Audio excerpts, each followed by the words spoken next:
रही है। यूपी के लखनऊ से हम बड़ी जानकारी आप तक पहुंचा रहे हैं। इस वक्त की बड़ी खबर, आतंकियों के साथी से पूछताछ में बड़ा खुलासा हुआ है। एटीएस ने जिन आतंकियों को गिरफ्तार किया था उसके साथी से खुलासा पूछताछ में हुआ है। हैंड ग्रेनेड को फल में फिट करने की इन आतंकवादियों की योजना थी। 15 अगस्त के आसपास धमाका करने का प्लान था। ये बड़ी जानकारी हम आप तक पहुंचा रहे हैं। गिरफ्तार आतंकवादियों के साथी ने ये जानकारी दी है। लखनऊ में पकड़े गए थे 2 आतंकी। एटीएस ने ये बड़ी कार्रवाई की थी और अब पूछताछ में जानकारी मिल रही है। आपको बता दें कि इस मामले में एटीएस की कार्रवाई लगातार जारी है और अब पूछताछ में नया खुलासा हुआ है। पता चला है कि हैंड ग्रेनेड को फल में फिट करने की इन आतंकवादियों की योजना थी और 15 अगस्त के आसपास धमाका करना चाह रहे थे। आतंकियों के साथी से पूछताछ में एटीएस ने यह बड़ा खुलासा किया है। बड़ी जानकारी एएनबी न्यूज आप तक पहुंचा रहा है। इस समय हैंड ग्रेनेड को फल में फिट करने की योजना थी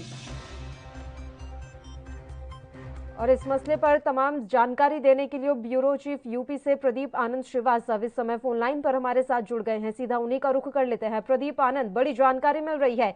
एटीएस ने जिन 2 आतंकवादियों को पकड़ा है, अब पता चला है कि फल में ये हैंड ग्रेनेड फिट करना चाहते थे। और क्या कुछ जानकारी है इस पूरे मामले पर?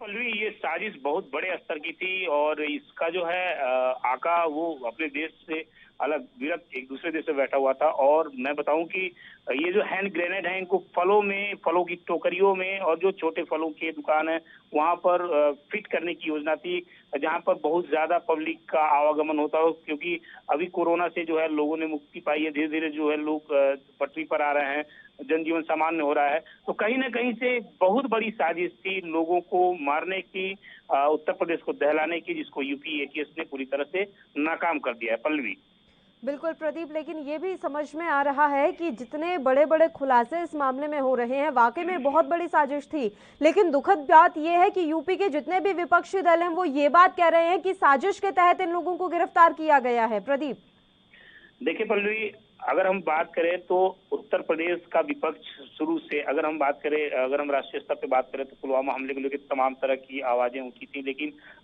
मामला सबके सामने आया। उत्तर प्रदेश का विपक्ष सिर्फ इस समय अपनी राजनीति चमकाने के लिए इस तरह की बातों को कर रहा है। फिलहाल उत्तर प्रदेश के एटीएस ने इतनी बड़ी कार्रवाई की है, सारे विपक्षियों को एक साथ मिलकर यूपी एटीएस उत्तर प्रदेश की सुरक्षा एजेंसियों को धन्यवाद देना चाहिए, क्योंकि कहीं ना कहीं से वो विपक्षी भी उत्तर प्रदेश के ही रहने वाले हैं। उनके जो वोटर है, जो विशेष वोट के लिए वो इस समय राजनीति कर रहे हैं, वो वोटर भी इसी उत्तर प्रदेश के हैं। अगर जनधन की हानि होती तो उनके वोटर की भी हानि होती। कहीं ना कहीं से उनको इस चीज को सोचना चाहिए। फिलहाल जो विपक्ष है वो राजनीति पे आमादा है, ये राजनीति करने का समय नहीं है।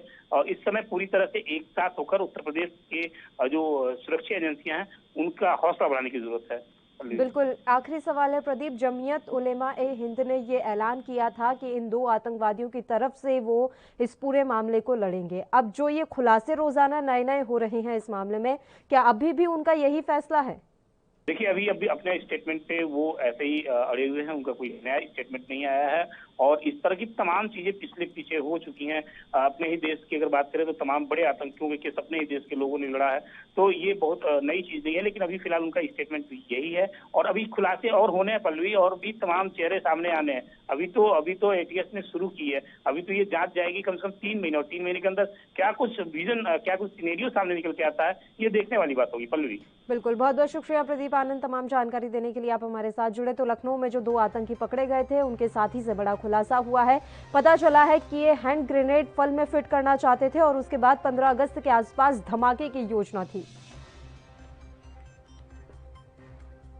साल के 365 दिन 24 घंटे और 7 दिन, हर हालात वाकयात की, हर खबर की, हर दस्तक को देखने के लिए एएनबी न्यूज के यूट्यूब चैनल को करें सब्सक्राइब और फेसबुक पेज को करें follow.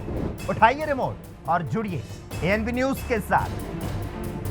Tata sky channel number 1927 और एयरटेल चैनल नंबर 356 पर अब ANB news Jio TV, Mobi app, Airtel Xstream OTT, Instagram, Twitter, Google Play और ऐप स्टोर पर भी अवेलेबल है। एएनबी न्यूज, आपकी बुलंद आवाज, आपकी बात।